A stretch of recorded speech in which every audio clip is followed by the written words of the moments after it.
Hey guys, it's Phineas back with another video.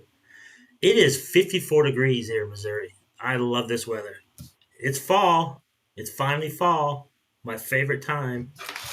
All right. So today we're going to talk about 12 things that may keep us poor and we might not even know it. So let's get started on this list. I'll go through it quickly. I know you guys are busy. All right. Number one, I talk about this all the time. You guys know fast food and eating out. That's a no-brainer, but it still amazes me how many people are at these restaurants night and day. They're packed, yet everybody's broke. So I looked up some things. An average person eats fast food 3 times a week. The restaurants in America earn $278 billion a year. $278 billion a year. That's crazy. That's a lot of fast food. And look, I like fast food. I just don't eat it anymore because of the price. But I don't mind it. If someone's going to give me a free Big Mac, I'm going to take it. I'm going to eat it. But I'm not going to buy it. All right. An average person spends $148 per month on fast food or eating out at restaurants. Wow. So $150 a month. That would pay for my internet, my cell phone, and my water bill, and might put a few bucks in my gas tank too. $148 a month on fast food. That's crazy. All right. Number two, high interest debt. You know, any credit card debt. This one's a no-brainer too. And I know it's easier said than done. Everybody's struggling now.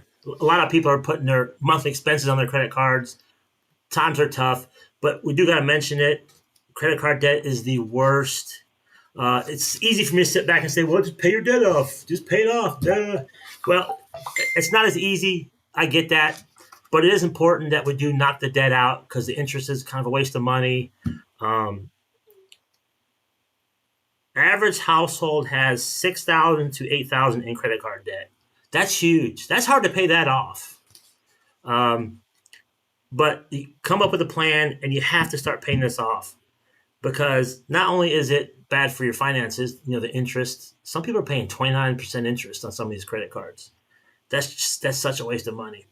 But also mentally, credit card debt, it weighs on me. I've been in credit card debt for sure in my life, and I don't like being there. So I do whatever I can not to be there. I'm not saying stuff won't come up and I might get back there again. I'm trying my best not to because I don't want to go back there. Number three, unnecessary subscriptions. The average person has 3 streaming services. All right, that's interesting. It also depends how many people you have in your household, right? So if you have 3 streaming services and you use all 3 streaming services and you enjoy them, I don't consider that a waste of money. We're frugal, but we got to live too. So if you have 3 streaming services and you enjoy them, that's not a waste of money. I'm talking about like if you have 3 and you only really just watching one, then cancel 2 of them. Give that service time to build up some more programming that you like, and like 2, 3, 4, 5 months from now, jump back on, watch your shows, jump back off when you're caught up. So check on that. There's a lot of even magazines and streaming services and apps that cost money every month. Make sure you get those in check. The ones you're not using, cancel them. It's one of those things where these companies love the automatic deduction out of your account because, especially when it's small amounts, because a lot of us, maybe we won't pay attention, or maybe like we think it's such a pain to want to cancel it, so we don't. We'll do it next month, and they love those. They love those kind of little recurring charges. But go in your account, on your bank account, and check over if you have several. I have. Do I have any right now? I do have a streaming service, but I paid for a year in advance because you get 20% off by doing that. So I don't think I have any monthly deductions coming out of my account. My cell phone bill comes out of my account, but I don't think I have any subscriptions right now, which that's good. But go in your account and check what's being automatically deducted every month, and make sure you're still using that service.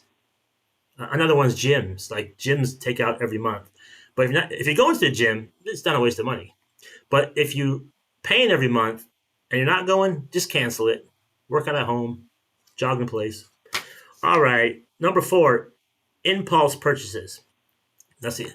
I do that once in a while. I've gotten way better, but I still mess up sometimes. I actually have a video. I'll put it down there. how to help with stop impulse purchases. That's a rough one.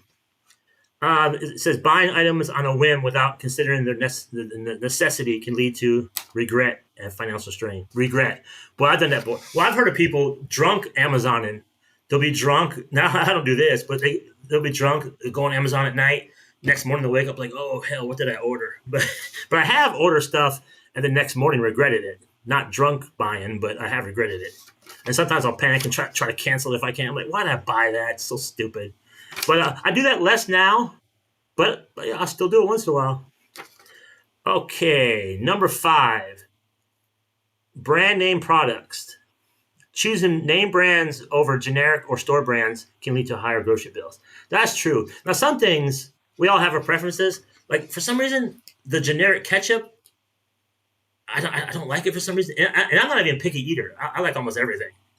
But generic ketchup, I just can't do. It might be my head. I don't know. I should probably give it a try again. It's been so long since I had generic ketchup. But I always got to do Heinz or Hunt's or something. But other than that, I'll shop generic pretty much anything. Just the ketchup for some reason gets me. And some people feel that way about mayonnaise. I don't mind generic mayonnaise. Some people just only want Kraft mayonnaise, which that's good too. But with the ketchup, I can't get past the generic ketchup. I think that's the only thing that I have to have name brand. And that could just be psychosomatic. Leave in the comments what you have to have name brand as far as foods. See, medicines, the laws are very strict on that. So if you're going to have Tylenol aspirin or generic aspirin, it's the same. It's the same thing, just a different name brand, because the government makes you make the aspirin because it's medicine, the same exact ingredients as the name brand aspirin. So I'll get generic aspirins and medicines all day long. Ibuprofen. All right, number 6. Okay, these are things that may keep us poor and we don't even know it. The small things that add up. Number 6, premium coffee and beverages. Regularly buying coffee or specialty drinks can significantly impact monthly budgets. The average, and I found this thing, okay, the average cost of a regular cup of coffee is $3. That doesn't sound end of the world, right? But that's just a regular plain Jane coffee. Starbucks and all these other places, they have the fancier coffees that could be $6 and $7 and $8. And the average cost of a small smoothie is $5.30. Okay, so let's take the smoothie and let's round down to $5. If someone buys one smoothie every morning before work, 5 days a week, 4 weeks out of the month, that's $100 in smoothies for the month, just for a small smoothie in the morning, $100. So if you do that for 12 months, that's $1,200 in small smoothies. Okay, if you do that for 4 years, that's $4,800. That's almost $5,000 in small smoothies. But that just gives you an example of like how these small things make a difference. Like a small smoothie every morning, Monday through Friday, for 4 years could almost be $5,000 you spend on smoothies. That's crazy to think about that. What I would do, say you drink a coffee every day and you spend $5 a day. I would stop, pretend you're still doing that, and transfer $5 every morning, 5 days a week, every 20 days a month for the next 4 years into some savings account. Just $5. And in 4 years, you'll have $4,800 instead of a smoothie. That's a crazy number. Picture in 8 months, you'll have almost $10,000 in small smoothies.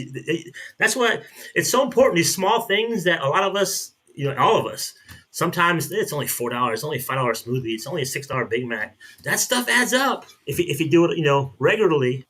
That's crazy. All right. Number 7, convenience items. Purchasing prepackaged foods or convenience items often cost more than buying the ingredients separately. I wrote here, tell the onion story. I got a small onion story. All right, I used to live in Florida. My sister used to live in Florida too.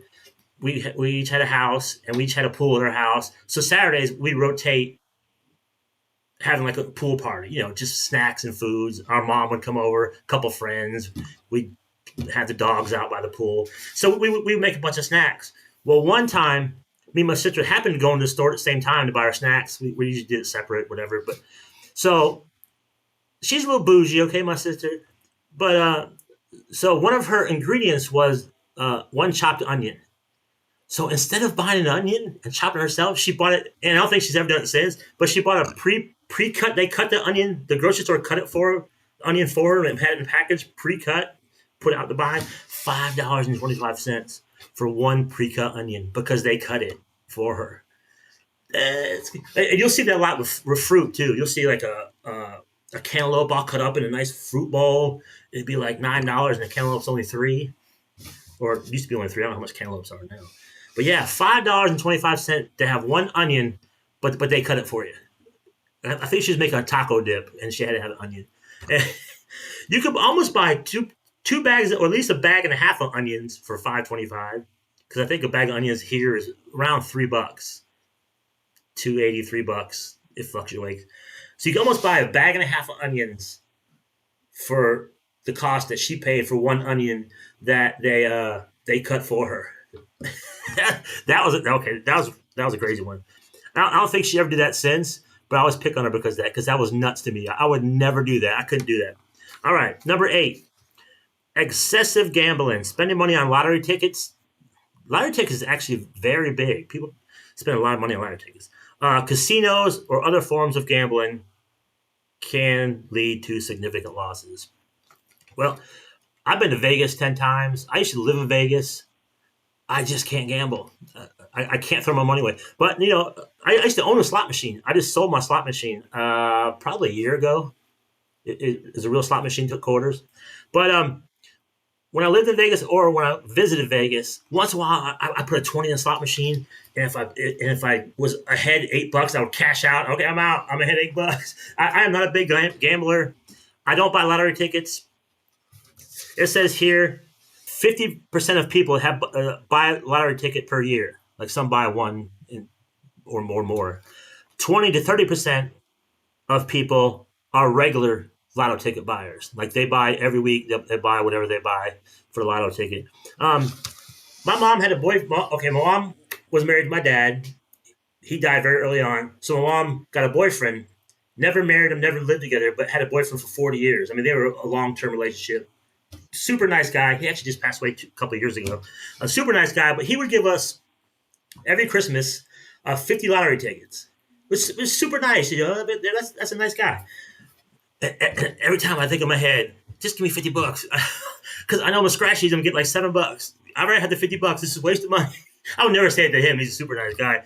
To give us anything was super cool. But inevitably, I scratch them off and make about $7 or $11 out of that $50. But it was fun. But yeah, they're just a waste of money. I know they're fun. I just never got to the appeal. My sister, whenever they had the big Powerball, she'll buy like $20 worth because she goes, "It's my hope." It's you'd be surprised how many people who can't afford lottery tickets buy lottery tickets. It's a big problem in the lower income communities. Okay, number 9. This is a list of things that might keep us poor, but we don't know it. Luxury items. Buying high-end clothing, electronics, or gadgets can be a strain on finances if not budgeted for. I always think of the example of people who have the iPhones. I just have a Samsung Galaxy. I don't even know the number of like the model number.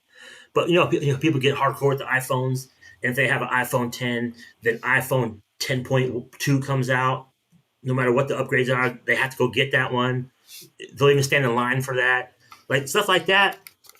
I got my phone here. It's just the old Galaxy Samsung something. I don't even know what it is. It's a couple years old. It works perfectly fine. Like I have no problems with it. I don't upgrade.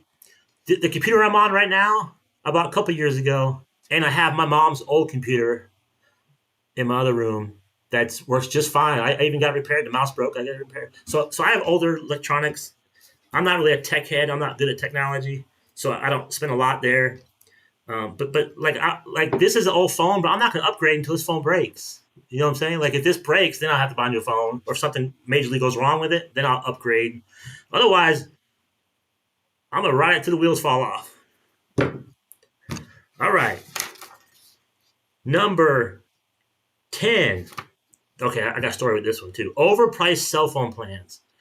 Okay, I have Optimal Mobile, and I pay $25 a month. I've had this for 4 years. It's not $25 a month plus fees and out the door. It's really $41. It's out the door $25 a month, unlimited. I've had it for over 4 years. I haven't had one problem. And there's also Mint Mobile, which I always hear good things about Mint Mobile. I looked into it before. I believe they have a $15 plan that's limited. You know, it's a good plan, but it's not unlimited. If you want unlimited, it's $30, which is still a good deal. But okay, it says tell cell phone story. I make myself little notes. Okay, I have a friend, and I might have told this on another video to use as an example, but I can't remember what I told, what I haven't told. Sometimes I'll do a video, I'll practice, do a video, and it's not a good one, so I delete it and start over. So I can't remember if I told the story on the practice video or the real video. But a friend of mine has the same, coincidentally, the same cell phone model number I have, just coincidental. And her cell phone bill, okay, mine's $25 a month. Hers is $125 a month. No, she's not a family plan. She doesn't have more. It's just $125 a month. No different than what I have. If she would immediately, she can save $100 a month, give or take. Immediately, she can go to Mint Mobile or Optable Mobile. There's probably other ones out there too. So if she would, and nowadays when you switch phones, you can I think almost all cases keep your phone number because that can become a hassle. And so she would change that immediately. She can make a call today. And listen, I hate making those calls when you're trying to find a better deal. Those calls are terrible. They're annoying. They take a long time. You feel like you're getting run around, but it's still worth doing. So if she would get Mint Mobile or get Optimal or shop around from her $120 cell phone bill, she could save $100 a month immediately. And then we go back to $100 a month is $1,200 a year. Then we go back to $1,200 a year. In 4 years is $4,800. If you stop drinking smoothies and change your cell phone plan, you can almost have $10,000 in 4 years. But you know, these things add up. The smoothie is a small example that grows big in a month, $100. The cell phone plan is a big example. That's $100 savings, give or take. You know, immediately. I mean, she can call today. You might have to be on some phone call for an hour, a couple hours messing with these people, the different phone plans. But it's worth it. That's a big savings. If you're paying anything crazily over $30, I would shop around because there's money sitting there in your budget right now. I put it this way. I don't know what my friend makes in her paycheck, but she might be working a full day of that month just to pay for that cell phone bill. You know what I mean? It might, or a day and a half, maybe 2 days. I don't know what she makes, but $125 for the same cell phone. My service is just fine. I've never had a problem. I'm sure it's not fancy service, but I couldn't tell. It works just fine. That's just a big savings. So if you have that, and you're paying a lot for your cell phone bill, shop around. Even if you have a family plan, but you make a little Post-it note and put it by your office and say, okay, next Tuesday at 2:00, I have extra time. I'm going to call a couple cell phone carriers and see if I can get a better deal. It's well worth it. The phone call is annoying. I get it. But you can see the savings is well worth it. All right. Number 11, frequent upgrades. When you upgrade your latest technology or fashion. Because technology, we just talked about the iPhones, upgrade those. But it's talking about upgrading the latest fashion. I don't know anything about fashion, but I know people who are hardcore into fashion. If you guys watch any of the Housewives show, the Housewives of Atlanta, the Housewives of Orange County, I might or I might not watch those. Okay, I watch those. But they're crazy about this fashion stuff. I don't keep up with fashion, obviously. It's kind of chilly today, so I put a hoodie on. And it's a name brand. Carhartt. That's a name brand, right? I got it for Christmas. This thing, I love this sweatshirt. It keeps me warm. But I don't know anything about fashion. I don't keep up with fashion. If you see my videos, I almost always have a black shirt on because I have like 14 black shirts in the closet. 14 short sleeve. I have like 10 long sleeve black shirts. I have a couple other t-shirts, but I don't know anything about fashion. But I know it could be a waste of money if you're trying to keep up with fashion. It's just not worth the money. Nobody really cares what you wear. Just be comfortable. All right, the last one, number 12, is energy efficiency. Not investing in high energy appliances or habits can lead to higher utility bills.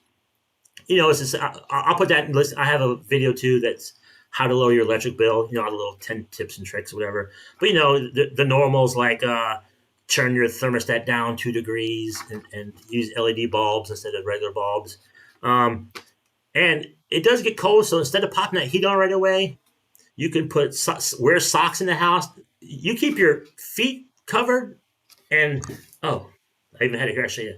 And a knit cap, just a cap you can throw on. I mean, that keeps the heat in. And socks, and you're good. You don't have to pop that heat on immediately. The less you use the heat, the better your electric bill is going to be, or gas bill. My heat here is actually gas. The only thing in this house that is gas is the heat. But you want to hear a funny story about this hat real quick? This hat I've had for I saw it's Nike. I didn't even know. Where is it? But I've had this thing 30 years. I have this same hat for 30 years. I even left it at a Chili's one time. And I called Chili's in a panic. Hey, I just left there. I left the hat. Okay, great. I'll be right back to get it. Like, this has been everywhere. I don't know why. I'm not sentimental with it. I just never lost it. Or I did lose it, but I got it back again. And I just had it for 30 years. But hey, that's frugal. Keep the same hat. But, if you're in the house and it's cold and you don't want to pop the heat on so much, socks or slippers and this type of hat, you can even throw the hoodie on. You keep you warm in the house. Now, if you got other people in the house, you got kids, you don't want them to be cold. Even pets, I don't want my pets to be cold, so you got to pop the heat on at some point. But you could delay it a little bit. And every little bit you delay putting the heat on, or every degree you keep it down, you're gonna save a few bucks. So all this stuff adds up to a lot of money. We even gave examples of a smoothie, how much that can give you in 4 years, or cell phone savings, what that give you in 4 years. There's savings in our paychecks. We just have to find it. And I hope this list helped you guys. It was kind of fun making it. This video went 21 minutes. Eesh. All right. Well, this was 12 things, so I apologize for the long video. We'll see you on the next one. Thank you so much. I'll see you guys in the comments. Thank you so much for everything. You guys give me a thumbs up and you give me the nice comments. You guys are the best. I truly appreciate you guys. We'll see you guys on the next one.